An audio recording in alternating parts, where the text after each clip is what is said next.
आप सबों को जोहार। जय जवान जय किसान। तिरहुत कृषि विश्वविद्यालय ढोली मुजफ्फरपुर के अखिल भारतीय मक्का अनुसंधान परियोजना के वरिष्ठ वैज्ञानिक डॉक्टर अजय कुमार सर, यूँ डॉक्टर वीरेश कुमार सर, यूँ सस्फरका के अध्यक्ष राम प्रवेश सर, यूँ महामंत्री वीके प्रसाद सर, यूँ सचिव हरि प्रसाद सर, यूँ ढोलबजुआ के उपस्थित सम्मानित कृषि बंधु, यूँ उपस्थित सभी को मेरा प्रणाम। आज जिस तरह बहुत दूर से आए और ढोलबजुआ लक्ष्मीपुर के पंचायत के समस्त किसानों को टेक्नोलॉजी खेती कैसे करनी है, मक्का संबंधित उपज कैसे बढ़ाना है, हमारे बीच किसानों ने काफ़ी उपस्थित होके डॉक्टर अजय कुमार सर की बात बहुत गंभीरता से लोगों ने जानकारी ली। मैं उम्मीद कर रहा हूँ कि यहाँ के किसान डॉक्टर अजय कुमार के माध्यम से एक अच्छी खेती हो और एक उम्मीद कर रहे हैं कि ज़्यादा से ज़्यादा किसान यहाँ लाभान्वित हो। बहुत बहुत धन्यवाद। आए हुए सभी किसान बंधुओं का मैं स्वागत और अभिनंदन करता हूँ। और हम जो यहाँ आए हैं यह कोई बीज के प्रचार और प्रसार के हेतु मैं यहाँ नहीं आया हूँ। रट से भी मैं आपसे बता रहा हूँ, मैं किसी बीज के प्रचार और प्रसार के लिए मैं यहाँ नहीं आया हूँ। मैं यहाँ आया हूँ क्योंकि यह क्षेत्र जो आज तक कटा हुआ है विकास के क्षेत्रों से, वैसे को जोड़ने का जो काम है वो बिहार सरकार और जो हमारी केंद्र सरकार गवर्नमेंट है उनकी यह योजना है कि जो भी ट्राइबल्स बेल्ट पिछड़ा हुआ है उस बेल्ट का थोड़ा सा विकास किया जाए। तो विकास करने का क्या साधन है? या तो जब तक किसान खुशहाल नहीं होगा तब तक उन्नति संभव नहीं है। और जो भी है, अगर शहर के लोग रहते हैं उन्हें भी अनाज चाहिए, तो अनाज कहाँ से पैदा होगा? वो गांव से ही पैदा होगा। और इसीलिए जो प्रथम कड़ी है उस कड़ी को ही हम लोगों ने शुरुआत किया, उस कड़ी को ही सुधार किया जाए और उसमें ही कुछ जो भी कमी है उसको दूर करने का प्रयास करना है। हमारा उद्देश्य यही है यहाँ पर आने का। हमारे यहाँ से जो बीज जो अवेलेबल किया जा रहा है आप लोगों को, उस बीज में जो नॉर्मल मक्का है, जो सामान्य मक्का है, उस मक्का से यह मक्का भिन्न है। यह मक्का भिन्न है। भिन्न कहने का मतलब ये कि ऐसा नहीं है कि इसमें कोई दवा मिला हुआ है, चाहे कोई खाने से आपको कोई बीमारी हो जाएगी, वो चीज नहीं। भिन्नता का मतलब ये है कि यह काफी पौष्टिक है। पौष्टिक का मतलब ये कि क्यूपीएम मक्का बोलते हैं। क्यूपीएम का मतलब है क्वालिटी प्रोटीन बेस, ठीक है। तो क्वालिटी प्रोटीन बेस का क्या मतलब कि नॉर्मल मक्का में जो प्रोटीन पाया जाता है उसके बनस्पत इसमें प्रोटीन की मात्रा ज्यादा होता है। जैसे प्रोटीन किसमें पाया जाता है? दूध में प्रोटीन पाया जाता है, अंडा में पाया जाता है, मछली में पाया जाता है। तो प्रोटीन की कमी किसान को, हर किसान ऐसा नहीं है कि मांस मछली मीट खरीद सकता है, एक चीज। और कुछ ऐसे लोग हैं जो मीट मछली मांस नहीं खाते हैं, तो वैसे लोगों को सप्लीमेंट्री कुछ चाहिए, ऊपर से कुछ ऐसा चाहिए कि उसको जो प्रोटीन की कमी है उस प्रोटीन को हम कैसे पूरा करें। तो यही सोचकर यह मक्का ईजाद किया गया कि जो किसान लोग मांसाहारी नहीं हैं, वैसे लोग जो गरीबी रेखा से काफी नीचे हैं, जो नहीं खरीद सकते हैं मीट मछली अंडा, वैसे लोगों के लिए ऐसा अनाज का प्रभेद विकसित किया जाए कि उन्हें प्रोटीन और कुपोषण की कमी को दूर किया जा सकता है। इसी को ध्यान में रखते हुए हम लोगों ने इस मक्का को ईजाद किया। और यह मक्का प्रोटीन के मामले में अगर देखते हैं तो प्रोटीन, सामान्य मक्का में जो प्रोटीन पाया जाता है, नॉर्मल मकई में जो प्रोटीन पाया जाता है वो 4 से 5% का प्रोटीन पाया जाता है। और इसमें जो प्रोटीन पाया जाता है वो 10% के लगभग प्रोटीन होता है। लाइसिन और ट्रिप्टोफैन एक ऐसा एमिनो एसिड पाया जाता है कि जो पचने में आपको काफी सहूलियत देता है। और नॉर्मल मक्का खाइएगा तो होता है किसी को गैस बन गया और पचने में नहीं सुपाच्य नहीं हो पाता है तो दिक्कत होती है। उसी को ध्यान में रखते हुए इस मक्का को बनाया गया है। नॉर्मल मक्का और इस मक्का में अंतर यही है कि इसमें प्रोटीन की मात्रा अधिक है, लाइसिन, ट्रिप्टोफैन 2 एमिनो एसिड इसमें पाया जाता है। अंतर यही है दोनों में, आपको नटशेल में यही समझना। जहां तक खेती करने का सवाल है तो खेती करते कैसे, जैसे नॉर्मल मक्का लगाते हैं, सामान्य मक्का को हम जैसे खेती करते हैं उसी तरह इसका भी खेती करते हैं। जैसे 20 केजी जो सीड है वो 1 हेक्टेयर में की आवश्यकता होती है। 20 केजी सीड 1 हेक्टेयर में, 8 केजी सीड 1 एकड़ में सीड लगता है। हम लोग आपके बीच में जो 1 एकड़ का सीड देने जा रहे हैं, और जिनके पास में मान लीजिए आधा एकड़ ही जमीन है आपके पास, तो आप आधा एकड़ ही लगाइए और आधा एकड़ किसी अन्य को आप दे दीजिए ताकि वो भी लगा लें इसको। अगर आप लगाएंगे, अच्छी तरह से खेती करेंगे तो बगल वाले भी प्रोत्साहित होंगे और वो अगले साल चाहेंगे कि हमको भी बीज मिले और हम लगा लें। तो हमारा यही है कि इसको आप अपने खेत पर लगाकर देखिए कि किस ढंग का यह खेती में अच्छा देता है या खराब देता है। हम ये नहीं थोप रहे हैं आपको कि यह बीज आप लगाए ही। अगर आपकी इच्छा है, अगर आप लगाते हैं, आपको अच्छा लगता है तो नेक्स्ट ईयर भी अगर आप चाहेंगे तो नेक्स्ट ईयर भी हम आपको देंगे और लगाने का प्रयास इस क्षेत्र में आप लोग कीजिएगा। खेती एक ढंग से करना चाहिए। ऐसा नहीं है कि खेती करने का मतलब है कि खेत में बो दिया उसको फिर देखने के लिए आप नहीं गए, तो वैसे चाहिएगा तो उस ढंग से नहीं होगा। किसी भी बाल बच्चा को पैदा करता है माँ बाप, तो उसको जब भरण पोषण ढंग से करता है तो वो ढंग का आदमी बन पाता है। अगर भरण पोषण ढंग से नहीं कीजिएगा तो वो रोड छाप बच्चा हो जाता है। तो वही चीज है इसमें भी। फसल लगाते हैं, आप फसल को अगर ढंग से नहीं देखिएगा, नहीं देखभाल कीजिएगा तो उत्पादन आपको ढंग से नहीं देगा। तो थोड़ा सा मेहनत आपको भी करना पड़ेगा। कुछ मेहनत हम किए हैं, कुछ मेहनत आप कीजिए। दोनों आदमी के मेहनत से ही हम सफलीभूत हो गए कि उत्पादन को बढ़ाया जा सकता है। एक चीज है। दूसरा क्या है कि जो मक्का हम लगाते हैं, लगाते समय पहले यहाँ पर विधि था क्या कि छिटकवा विधि से हम लगाते थे, छींट देते थे, खेत में छींट दिए, उसके बाद वो जहां तहां जन्म गया उसको आपने यूज कर लिया। मतलब ऐसा नहीं था, कोई तकनीकी विधि नहीं थी कि तकनीकी विधि से हम उसको लगा रहे हैं कि कितना डिस्टेंस होना चाहिए, कितनी गहराई पर होनी चाहिए, कितनी खाद की मात्रा होनी चाहिए, कितनी सिंचाई की मात्रा होनी चाहिए, कब फसल को काटना है, कब हमको रोकथाम की व्यवस्था करनी है। तो यह सब चीज हम आपके पास में इसीलिए बताने के लिए आए हैं कि इस ढंग से खेती किया करेंगे आप तो आपको अधिक से अधिक लाभ प्राप्त होगा। ऐसा नहीं है कि जो प्रधानमंत्री की योजना है कि आपकी आमदनी को दुगुनी सीधे कर दी जाए, तो ऐसा तो नहीं है कि खेत की रकबा को हम बढ़ा सकते हैं। यहाँ पर जो जमीन का रकबा है वो उतना ही रहेगा हमारे पास में जो है, उसी में हमको ऐसा टेक्निक डेवलप करना है कि ताकि आपका उत्पादन अधिक से अधिक मिले। जो आप नॉर्मल तरीके से जो पहले छिड़काव विधि से खेती करते थे, तो छिड़काव विधि से खेती करते थे तो उत्पादन कितना होता था, किसी खेत में 40 केजी आता था, किसी में 50 केजी आता था, यही आता था। अब अगर हम उन्नत विधि से करेंगे तो कुंटल भर आएगा। तो अंतर तो हो गया, खेत मेरा वही है, सिर्फ टेक्निकल की जरूरत है। जो तकनीकी जो हम बता रहे हैं वो अगर उस ढंग से आप करेंगे तो आपको उत्पादन अधिक मिलेगा। उस कहने का मतलब ये कि बीज जो हम बोते हैं, एक है कि अभी का समय जो आपका क्षेत्र है वो थोड़ा सा ऊंचे जगह पर मक्का को लगाएंगे। आप थोड़ा सा कोशिश आप ये करेंगे कि ऊंचे जगह पर मक्का को लगाएंगे ताकि वहां पर जल की समस्या ना हो। मतलब जल समस्या, जल अगर पानी अगर हो गया तो सीड सड़ जाएगा। होती एक चीज है। जमने के पहले अगर लगा दिए पानी में तो जमेगा ही नहीं वो। दूसरी बात है कि जमने के बाद अगर 4 से 5 दिन पानी लगा रहेगा खेत में तो गीला होकर पौधा सूख जाएगा आपका। तो ऐसे क्षेत्र में लगाइए, ऐसे खेत में लगाइएगा ताकि अगर मान लीजिए थोड़ा पानी भी लग गया तो साइड से नाला बना देंगे, पानी निकल जाए खेत से, तो जल निकास की सुविधा अच्छी होनी चाहिए। ये चीज ध्यान रखेंगे। वैसे खेत में आप चुनाव कीजिएगा जहां पर जल निकास की समस्या ना हो।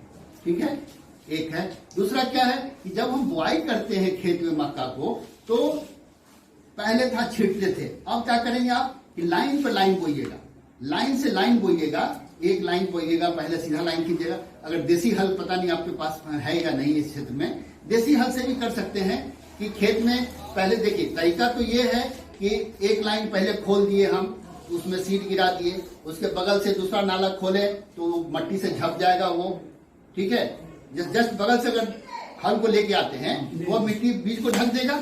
ठीक है, और वो जो नाली खाली हो गया बगल वाले में, उसमें खाद की मात्रा को हम डाल देते हैं। तरीका ये। लेकिन अगर इस ढंग से करने में आपको मेहनत थोड़ा ज्यादा पड़ेगा। तो लोग ये नहीं करना चाहते हैं, लेकिन तरीका ये है। नहीं होता है तो आप ऐसे भी कर सकते हैं, खेत में जो पूरे खेत में आप पूरे फर्टिलाइजर को आप मिला दीजिए। आप फर्टिलाइजर जो देते हैं खेत में, जो देते हैं नाइट्रोजन, फास्फोरस, पोटास, जिंक, ये जो चीज डालते हैं, इस चीज को आप पूरे खेत में मिला दीजिए। मिलाने के बाद नाला खोल दें, नाला में आप बीज को गिराते चल जाइए। एक रस्सी, जैसे आलू की खेती कर देगा, आलू कैसा नहीं छीट के आप बोलते हैं, आलू की खेती छीट के तो नहीं करते, वो लाइन पर ही करते हैं। उसी तरह इसको भी लाइन पर बोआई कीजिए आप, और एक लाइन से दूसरे लाइन की दूरी 60 से 75 सेंटीमीटर, कहीं 60 भी रख सकते हैं, 75 भी रख सकते हैं आप, कोई दिक्कत नहीं है उसमें। और जहां पर 75 रखेंगे वहां पौधा से पौधा की दूरी 20 सेंटीमीटर कर देंगे, जहां 60 रखेंगे वहां 25 सेंटीमीटर कर देंगे पौधा से पौधा की दूरी। ठीक है, तो ये दो चीज है कि जहां पर दो लाइन खोलेंगे, दोनों लाइन का डिस्टेंस जो होगा, दोनों लाइन का दूरी जो होगी वो 60 या 75 सेंटीमीटर की दूरी रखेंगे, और बीज से बीज की दूरी जो होगी, एक बीज से दूसरे बीज की दूरी जो होगी वो 20 से 25 सेंटीमीटर की रखेंगे। ठीक है, बराबर दूरी रखेंगे हम, ताकि खेत में जो पोषक तत्व मौजूद है वो पोषक तत्व बराबर मात्रा में पौधा जो ग्रहण कर सके। यही चीज है ये। हमारा ये नहीं है कि हम दूरी बना के रोकते हैं, खेत सुंदर लगेगा देखने में, वो उद्देश्य नहीं है। उद्देश्य ये है कि पूरी जो बीज हम बो रहे हैं, पूरे बीज को उचित मात्रा में पोषक तत्व मिलेगा, ताकि उसका वृद्धि समान रूप से हो सके, समान रूप से वृद्धि हो सके। कहने का मतलब ये, कहीं कहीं देखे होगा कि प्राइवेट कंपनी का बीज लगता है खेत में, एकदम बराबर हाइट का आपको पौधा दिखता है, एकदम बराबर, मतलब ऊपर से खाली अगर फेंक दिया तो यहाँ से वहां तक तो बराबर लगता है। तो वही चीज है, बीज की गहराई पर निर्भर करता है। गहराई का कहने का मतलब ये कि 3 से 4 सेंटीमीटर गहरा बीज को बोइएगा। ठीक है, 3 से 4 सेंटीमीटर गहरा बोइएगा। ये है कि कहीं कहीं पर देखे होइएगा कि आप थोड़ा सा उंगली खोल के रोक डाल दिए बीज को, ये चीज, या नहीं तो कहीं पर बहुत अंदर कर दिए। तो जो अगर बहुत ऊपर रख दीजिएगा बीज तो, और नीचे कर दीजिएगा, अगर नीचे आप बीज कर दीजिएगा, या तो वो अंकुरित होगा या बहुत देर से अंकुरित होगा। तो खेत में होगा क्या कि जो ऊपर बीज है वो पहले जन्म जाएगा, वो पहले पौधा का विस्तार होना शुरू हो जाएगा। जो नीचे होगा वो लेट से होगा। तो पौधा का खेत में आप देखेंगे कि छोटा बड़ा पेड़ पौधा दिखाई दे रहा है खेत में आपको। तो ऐसा नहीं है कि वैरायटी की कमी है इसी कारण हो रहा है। तो एक बुआई पर निर्भर करता है कि बीज की जो गहराई होनी चाहिए वो 3 से 4 सेंटीमीटर गहरा बोइए आप। पौधा से पौधा की दूरी 20 से 25 सेंटीमीटर रखेंगे। लाइन से लाइन की दूरी 60 से 75 सेंटीमीटर रखेंगे। इस ढंग से हम बुआई करते हैं खेत में। बुआई करने के बाद एक देखिएगा कि होता है कि खरपतवार की समस्या उत्पन्न हो जाती है खेत में, बहुत खरपतवार हो जाता है, लेबर नहीं मिल पाता है। कल भी हम उस चीज को बताया आपको। तो उसमें क्या कीजिए, एट्राजिन ले लीजिए आप। एट्राजिन की दवा बुआई के 24 घंटे के अंदर खेत पर आप छिड़वा दीजिए आप। ठीक है, जो स्प्रे मशीन होता है उससे आप ले लीजिए और उससे आप छिड़काव कर दीजिएगा। तो जो आपको खरपतवार निकलने की बात है वो खरपतवार खेत में नहीं निकलेगा आपको, और जो निकाई गुड़ाई की समस्या होगी वो नहीं करना पड़ेगा। ठीक है, एक चीज है कि अगर मान लीजिए जो लोग दवा का स्प्रे नहीं करते हैं, तो वैसे लोग क्या करेंगे, उसको 20 से 25 दिन के बाद एक खुरपी लेके उसको जितना निकल सकता है खरपतवार उसको आप निकाल देंगे। ठीक है, और जब फर्टिलाइजर की बात करते हैं, फर्टिलाइजर में क्या है कि फर्टिलाइजर में 3 तरह का फर्टिलाइजर देते हैं। और खेत की जुताई समय में 100 जरूर समझिएगा कि गोबर का खाद अगर मिल जाता है तो गोबर का खाद आप जरूर खेत में डालिएगा। बहुत ही अच्छा चीज है वो। जितना भी रासायनिक खाद है उस खाद से वो बहुत अच्छा खाद है वो जिनके पास में मवेशी है वो उसको क्या कीजिए, देखो 100 से 150 क्विंटल जो उसका होता है कंपोस्ट, उसको खेत में मिला दीजिए। अंतिम जुताई के समय में खेत में मिला दीजिए। जहां पर जिस खेत में कचरा, पिल्लू, दीमक का प्रकोप होता है उसमें क्लोरोपाइरिफॉस एक दवा आती है। क्लोरोपाइरिफॉस दवा उस खेत में आप मिला दीजिएगा, और तो वहां पर जिसका दीमक वगैरह का प्रकोप आपको वहां नहीं होगा। एक है कि जिस क्षेत्र में जिंक की कमी है, जिंक भी जो होता है, जिंक का कमी देखिएगा कि आप जैसे धान के खेत में देखिएगा तो पौधा का पीला पौधा आ जाएगा देखने में। धान का पौधा पीला दिखाई देगा, इसका मतलब वहां पर जिंक की कमी है। ठीक है, उसी तरह खेत में अगर जो पत्ता दिखाई दे आपको मक्का का, अगर उसमें पहले अगर टेस्ट करा लेते हैं आपको तो ज्यादा सुविधा होगा कि इस मट्टी में किस चीज की कमी है। अगर यहाँ आसपास कहीं पर मिट्टी जांच केंद्र हो तो वहां पर आप जांच करा लेंगे तो आपको पता चल जाएगा कि इस खेत में किस चीज की कमी है। अगर पता चलता है कि जिंक की कमी है तो 25 kg पर हेक्टेयर के हिसाब से जिंक का आप छिड़काव कर देंगे। अगर जिस खेत में जिंक आप डाल दिए तो 3 साल तक जिंक देने की आवश्यकता नहीं है वहां पर। उस खेत में 3 साल तक जिंक देने की आवश्यकता नहीं है। एक बार जिंक आप डाल देते हैं 25 kg पर हेक्टेयर के हिसाब से। तो यह सब माइक्रो न्यूट्रिएंट है। इतने माइक्रो न्यूट्रिएंट की आवश्यकता होती है खेती करने में। हर व्यक्ति जो इतने लोग देखते हैं बाहर से स्वस्थ लगते हैं, जब डॉक्टर के पास जाते हैं तो पता चलता है क्या कि इनको शुगर है, इनको बीपी है, इनको थायराइड है, इस तरह की समस्या उत्पन्न होती है। तो यह कैसे पता चलता है? यह पता चलता है उनके ब्लड के जांच के उपरांत ही पता चल पाता है कि इस व्यक्ति में यह बीमारी है और यह कमी है। तो हम भी यही कहते हैं कि मिट्टी की जांच बहुत आवश्यक है कि उसकी जांच करा लें आप, ताकि आपको पता चल सके कि इस मिट्टी में किस चीज की कमी है। वैसे बोल देने से तो नहीं होगा, हम कुछ आपको बता भी देंगे तो आपको पता नहीं चलेगा। सर, ये दवा खरपतवार वाला दवा का क्या नाम बताएं? हम लिखा देते हैं।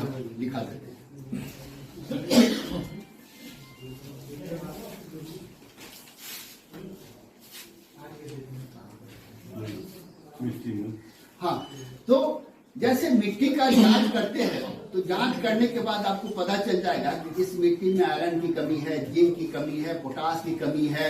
तो उसके हिसाब से आप माइक्रो न्यूट्रिएंट जो है उस पोषक तत्व उस खेत में डालिएगा तो आपको सही ढंग का रिजल्ट आपको मिल जाएगा। नहीं तो जनरल केस होता है क्या है कि आप उसमें सब कुछ डाल के चले जा रहे हैं, पैसा बर्बाद होता है वहां पर। तो हमारा यह नहीं है किसान का पैसा वहां बर्बाद हो, कम लागत में अधिक से अधिक उत्पादन लेने का हमारा लक्ष्य है। हमारा लक्ष्य यही है कि लागत हम कम लगावें और उत्पादन हम अधिक से अधिक लें। तो जैसे आप देखिएगा किसी किसी खेत में, आप मक्का के खेत में जाएंगे तो देखिएगा कि एकदम पत्ता जो इतना मान लिया पौधा है, देखिएगा एकदम उजला पौधा दिखाई दे रहा है, एकदम सफेद कलर के दिखाई देगा। इसका क्या मतलब है? इसका मतलब है उस खेत में आयरन की कमी है।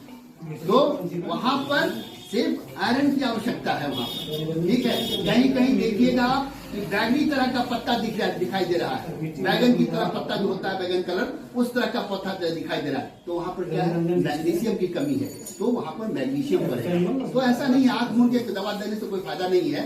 जिस खेत में किसी की कमी हो उसके हिसाब से ही आप उसमें माइक्रो न्यूट्रिएंट डलवाइएगा। तो जो सर गन्ना मान लीजिए सूख रहा है, उसका कोई क्वेश्चन बता लेते हैं। तो ये चीज है कि जो माइक्रो न्यूट्रिएंट है उसको आप अवश्य उपयोग करेंगे, खेत की मिट्टी की जांच के उपरांत ही उन्हें देंगे, अन्यथा आपका पैसा वहां बर्बाद होगा। हमारा उद्देश्य ये है कि जब नी हाइट स्टेज में, ठहरने वाले स्टेज में जब मक्का आ जाता है तो उसमें जो हमारा जो फर्टिलाइजर की मात्रा है उस फर्टिलाइजर की मात्रा को हम देते हैं। ऐसा है कि नाइट्रोजन की मात्रा जो हम देते हैं, नाइट्रोजन की मात्रा को कल भी हमने आप लोगों से कहा था कि 4 भाग में बांट दीजिएगा नाइट्रोजन। 1 भाग जिसमें बुआई करते हैं उस समय में दे दीजिएगा, 3 भाग बचा के आप रखेंगे अपने पास में, 150 में 3 भाग बचा के रखेंगे और 3 भाग एक समय में जिसमें ठेवने वाले स्टेज में हो जाता है, ठेवना वाला स्टेज डिहाइड्रेशन बोलते हैं, वैसे समय में उसमें 1 भाग दे दीजिएगा, मिट्टी चढ़ा दीजिएगा और पानी दे दीजिएगा। वहां से विकास उसका शुरू हो जाता है मक्का का। और उसके बाद जो 2 भाग बच जाता है उसको क्या करेंगे, जब धनमंजरी निकलने लगता है, धनमंजरी निकलते समय उसमें खाद दे दीजिएगा, आप उसमें हल्की सिंचाई कर देंगे। और एक चीज ध्यान रखेंगे कि धनमंजरी निकलते समय एवं जिस समय में दाना बनने लगता है, दूधिया अवस्था होता है, वैसे समय में आप जो नेक्स्ट मात्रा बचा हुआ है खाद का उस मात्रा को देके और हल्की सिंचाई कर देंगे। आप वहां पर सिंचाई वहां पर बहुत आवश्यक है। जिस समय में मोचा निकलता हो और जिस समय में दूधिया अवस्था हो, वो 2 समय में अवस्था खेत में आप सिंचाई देंगे। वहां पर सिंचाई नहीं देंगे तो एक होगा कि परागन की क्रिया जो होती है वो परागन की क्रिया थोड़ी बाधित होगी आपको और सीड सेटिंग में कमी महसूस होगी। और जिसमें दाना बनता रहता है तो दाना का वेट कम हो जाता है। अगर उसमें सिंचाई नहीं करेंगे आप तो वहां पर दाना का वेट भार होता है ना, जो कहीं कहीं देखिए होगा किसी मक्का का वजन जो होता है वो आप 300 ग्राम ही लेंगे तो पता चले 1 किलो बराबर वजन दे रहा है, ठीक है। तो वो होता है भार, शुष्क भार जो होता है उसका वजन कम हो जाता है उसमें। तो इसलिए वहां पर वो आवश्यकता है कि जिस समय में दाना बनता रहता हो उस खेत में वहां पर सिंचाई आप अवश्य हल्की सिंचाई देंगे। एक है। दूसरा क्या है कि जब हम देख लेते हैं कि परिपक्व पूरे तरह से मक्का परिपक्व हो गया है, उसका जो जिसमें भुट्टा बनना है वो भूरे कलर का हो गया, ब्राउन कलर का हो गया, इसका मतलब वो परिपक्व हो गया, उसमें आप उसको तोड़ सकते हैं और तोड़कर उसको सुखा लेंगे आप। सुखाने के बाद उसको आप भंडारण करना हो तो भंडारण भी कर लीजिएगा, या मार्केट में बेचना हो तो आप उसको वहां पर बेच लीजिए। लेकिन एक चीज है कि जिसमें भंडारण कीजिएगा तो वहां पर दाना का जो मॉइस्चर परसेंटेज होता है, नमी जो होता है मक्का में, नमी 10 से 12% होना चाहिए। इससे ज्यादा रखिएगा तो उसमें फफूंदी वगैरह लगता है, उससे जल्दी खराब होता है वो दाना। तो उसको देखने के लिए क्या है, तो आता है मॉइस्चर मीटर आता है, मॉइस्चर मीटर में आप लगा के देखिएगा तो आपको पता चल जाएगा कि इसका मॉइस्चर परसेंटेज क्या है। नहीं मॉइस्चर मीटर नहीं है तो खेत में से जो मक्का काट के आप लाए हैं उसको 4 से 5 दिन तक धूप में आप सुखा लीजिए, और सुखाने के बाद लास्ट स्टेज में जब हो जाए तो उठा के दांत के चरखेगा, देखिएगा बहुत कस की आवाज करेगा, कट का आवाज करेगा, मतलब उसमें नमी की मात्रा कम हो गई। आप उसको भंडारित कर सकते हैं उसको, ठीक है। उसे अल्फाज का टिकिया वगैरह डाल के उसको आप भंडारित करके आप रख लीजिएगा आप उसको, तो उसमें कीड़ा वगैरह नहीं लगेगा आपको। अगर तुरंत यूज करना हो तो तुरंत आप उसको यूज कर सकते हैं आप उसको। एक है ये तो जो नॉर्मल मक्का की कल्टीवेशन है वो, या यूपीएम मक्का का कल्टीवेशन है, या विधि यही है तरीका इसको क्या है। और दूसरा क्या है, इसका उपयोगिता की बात हम जो करते हैं तो उपयोगिता क्या है, इसका उपयोग, इसका दाना का उपयोग मुर्गी पालन में कर सकते हैं, या कुक्कुट पालन में कर सकते हैं, मछली पालन में कर सकते हैं, या बकरी पालन में कर सकते हैं, या इतने तरह की जो व्यवस्था है उसमें इसके दाना को आप खिलाइए और देखिएगा कि आपको जो रिजल्ट मिलेगा वो काफी अच्छा रिजल्ट मिलेगा। कहने का मतलब ये है कि कहिए कि सामान्य दाना भी खिलाते हैं और यह जो दाना खिला सकते हैं, इसमें अंतर क्या है इसका, ये भी बात तो है। तो दूसरा क्या है कि अगर इसके दाना को हम खिलाते हैं, इसके दाना के खिलाने से जो होता है, जो 30 दिन में जो सामान्य मक्का को खिलाने से उनको रिजल्ट आता है, वो आपको यहाँ पर 20 से 22 दिन खिलाने पर ही आपको रिजल्ट मिल जाएगा। तो किसी भी व्यवसायी के लिए 10 से 12 दिन का अंतर काफी महत्वपूर्ण होता है। 10 से 12 दिन पहले ही किसी को 1 किलो हो जाता है तो ज्यादा वो फायदेमंद है। तो आप मुर्गी पालन में भी कर सकते हैं, मछली पालन में भी कर सकते हैं, बकरी पालन में भी कर सकते हैं, उसमें दाना को आप खिला के इसको उपयोग कर सकते हैं। ये तो मवेशियों के खिलाने की बात हुई। मनुष्यों के रूप में कर सकते हैं, मनुष्य जो उसको उपयोग करते हैं अपने लिए, उसमें क्या है कि दाना जो होता है उसको आप पीस लीजिए, और जैसे आप सामान्य मक्का की रोटी बनाते हैं, जैसे गेहूं मक्का की रोटी आप जो नॉर्मल मकई है उसका भी बनाते हैं, या तो कोई लोग क्या करते हैं उसको धो के और उसको क्या होता है उसको थोड़ा सा भून लेते हैं, उसको पीसते हैं। यही तरीका है ना, यही तरीका है। और इसमें क्या है, इसको भी आप उसी तरह से कर सकते हैं, लेकिन थोड़ा सा इसमें चेंज कर दीजिए कि क्या कीजिए इसमें कि थोड़ा 100 ग्राम ले लीजिए आप चूना, 100 ग्राम चूना ले लीजिए और इसके दाना को आप ले लीजिए, ठीक है। इसके दाना को ले लीजिए, 5 केजी में 100 ग्राम दाना चूना मिला दीजिए और उसको घोल दीजिए उसमें पानी में, ठीक है। 4 से 5 घंटा उसमें रहने दीजिए आप। उस चूना के पानी में इसको 4 से 5 घंटा रहने दें आप, और 4 से 5 घंटा के बाद उसको उससे निकाल के पानी को चना क्या होते हैं वो मक्का को धो लें आप, और धोने के बाद उसको आप सुखा लीजिए, ठीक है। उसको सुखा लें आप, जब अच्छी तरह से सूख जाए तो उस मक्का को आप लेके आप पिसा ले, या थोड़ा सा अगर सोना रूप में खाना चाहते हैं तो थोड़ा सा उसको उला लेते हैं, उलाना समझते हैं, तो उसको उला के तब उसको पिसा लें। तो अब क्या होगा आप देखिएगा क्या कि वो जो हम इस प्रक्रिया में जो आपने दाना आटा बनाया, चूना के पानी में उसको रखने के बाद जो आटा बना, वो आटा जो बनेगा वो गेहूं की रोटी के बराबर में होगा बनाया। होता क्या है उसका कि जो चूना का पानी होता है वो मक्का के बाहरी लेयर को काट देता है, ठीक है, वो उसको मुलायम कर देता है, और मुलायम करने के बाद फिर उसको आप जो सुखा के उसको फिर जो पिसाते हैं तो उसका दाना काफी मुलायम हो जाता है, आटा जो होगा वो काफी मुलायम होता है। तो जिस तरह से आप गेहूं की रोटी को खाते हैं आप उस तरह से इसको भी खा सकते हैं आप। तो आपको करना क्या है कि गेहूं के जो रोटी हम खाते हैं उसमें और इसमें अंतर कुछ नहीं मिलेगा आपको। गेहूं में जो प्रोटीन पाया जाता है उससे अधिक प्रोटीन की मात्रा इसमें पाई जाती है। तो जो आप कुपोषित लोग हैं उनको इसमें कम से कम प्रोटीन मिल जाता है, वो बाहरी से एडिशन करने की जरूरत नहीं है, दूध खाने की जरूरत नहीं है, अंडा खाने की जरूरत नहीं है। जो लोग नहीं खाते हैं उनके लिए तो यह रामबाण हो जाएगा, ये प्रोटीन आपको इस मक्का को खाने से आपको मिल जाएगा। ये तरीका है आप इसको उपयोग करने का। तो मवेशी में भी उपयोग कर सकते हैं, मानव अपने आहार में भी उपयोग कर सकते हैं, और जो बकरी पालन करते हैं उनके लिए भी यह अच्छी ये अनाज हो सकता है कि अगर उसको उपयोग करते हैं आपको। एक तो नॉर्मल चीज है ये। इसके अलावा अगर आप चाहते हो कि हम थोड़ा सा चेंज करें खेती में, तो खेती में चेंज करें, तो लास्ट ईयर हम लोगों ने अपने विश्वविद्यालय के द्वारा एक प्रभेद निकाला है। पॉपकॉर्न का नाम सुने होगा, लावा वाला मक्का। लावा का मक्का सुने होगा, पता नहीं इस क्षेत्र में भी होगा, पुराने समय से चला रहा होगा, लेकिन बाजार में जाते होइएगा देखिएगा कि सो ठेला पर वो जो बेचता है 10 रुपया में एक पैकेट बना के भूजा भूज के बेचता है पॉपकॉर्न का। तो उसका खेती अगर आप करना चाहें तो उसका क्या है, उसका जो मक्का बिकता है वो 90 रुपया में 1 किलो मार्केट में मिलता है। 90 रुपया में 1 किलो मार्केट में मिलता है वो। ठीक है, अगर उसकी भी खेती आप कीजिएगा, मेहनत उतना ही लगेगा, उत्पादन आपको वही उतना ही मिलेगा। तो ये चीज है कि जो नॉर्मल मक्का खेती करते हैं उसका जो कॉस्ट आता है वो 20 रुपये या 18 रुपये किलो मिलता है। यही है यूपीएम मक्का का रेट 22 रुपये से लेके 24 रुपये के बीच में आपको मिलेगा। अगर किसी व्यवसायी के थ्रू आपने उसको संपर्क साध लिया तो आपका उसका रेट आपको ज्यादा मिलेगा उसमें, क्योंकि इसमें प्रोटीन मात्रा अधिक होती है। तो अगर आप पॉपकॉर्न की भी खेती करना चाहते हैं तो उसका भी प्रभेद हमारे यहाँ उपलब्ध है, लेकिन थोड़ा सा आपको भी चलना होगा और थोड़ा सा हम भी आपकी तरफ बढ़ते हैं तो ही यह सफल हो पाएगा। ऐसा नहीं है कि हम सिर्फ बढ़ते चले और आप पीछे हटते चले जाइएगा, तो फिर दोनों का सामंजस्य नहीं हो पाएगा और विकास संभव है। तो आपको भी थोड़ा सा चलना होगा। अगर आप चाहते हैं कि ट्रेडिशनल खेती से हटके थोड़ी खेती हम करें तो आप लाभान्वित जरूर होंगे। हमारा उद्देश्य यही है कि अगर आप चाहिएगा पॉपकॉर्न की खेती करना तो उसका भी प्रभेद हमारे पास उपलब्ध है। हम लेके तो नहीं आए हैं यहाँ पर, लेकिन हम आपको जानकारी देते हैं कि भुजा वाले मक्का भी जैसे सामान्य मक्का की खेती करते हैं उसी तरह से उसका भी खेती कीजिएगा, और जितना उत्पादन इसमें होता है उसके उत्पादन से थोड़ा उत्पादन इसमें कम मिलेगा। ये एकदम क्लियर चीज है। खरीफ मक्का का उत्पादन जो होता है खरीफ में कितना 50 से 60 क्विंटल पर हेक्टेयर।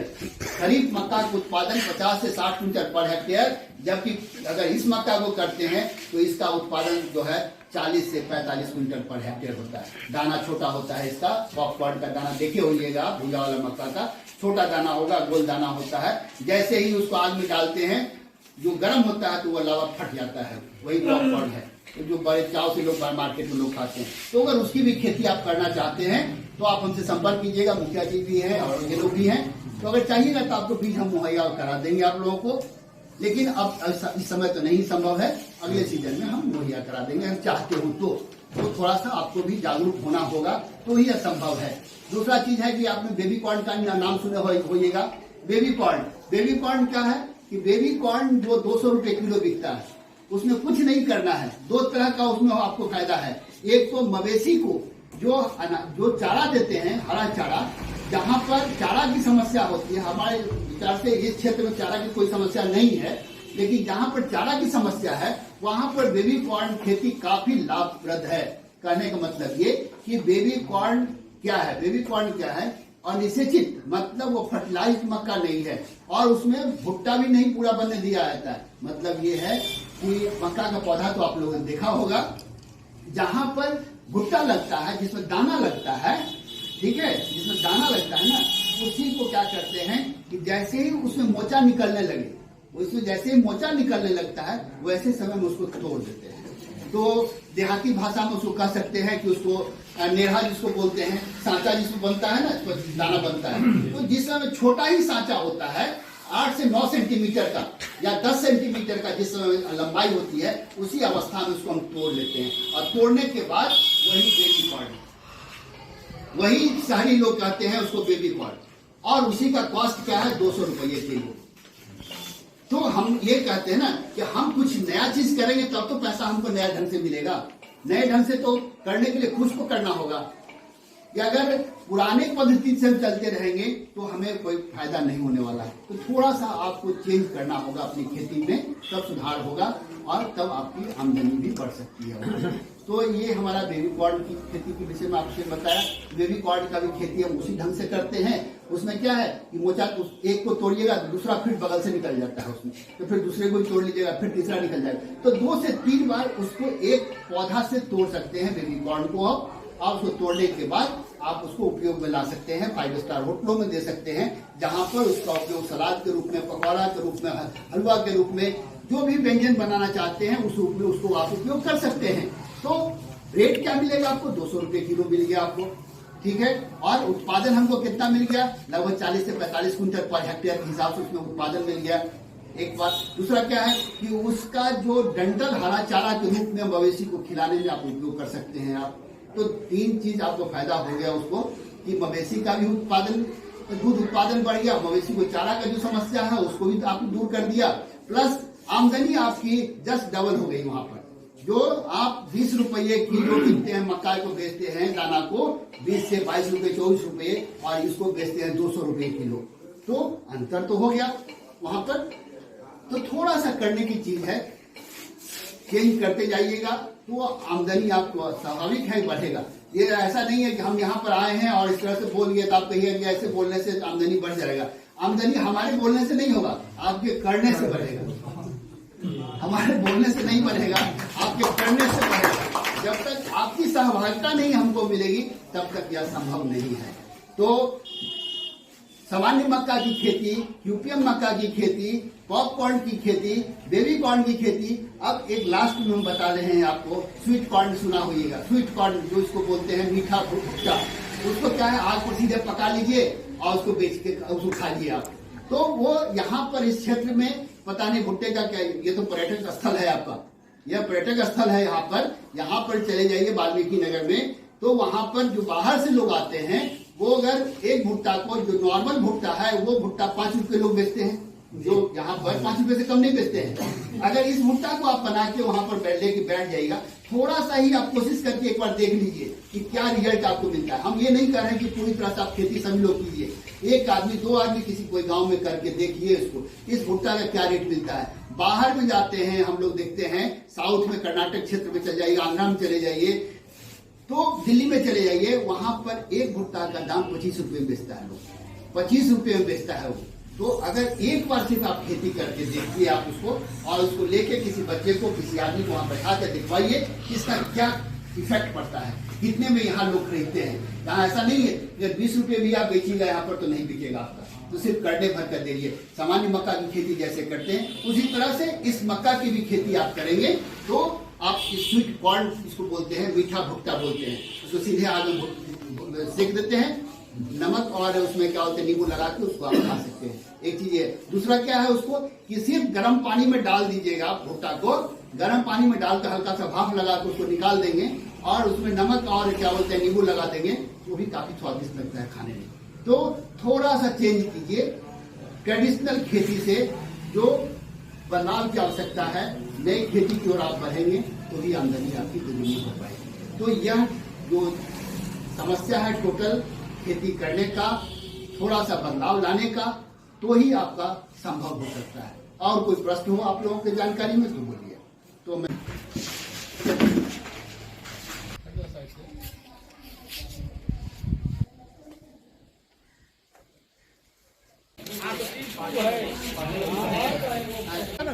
बहुत ही अच्छा इनको लग रहा है कि आज मक्का का बीज लेके जा रहे हैं।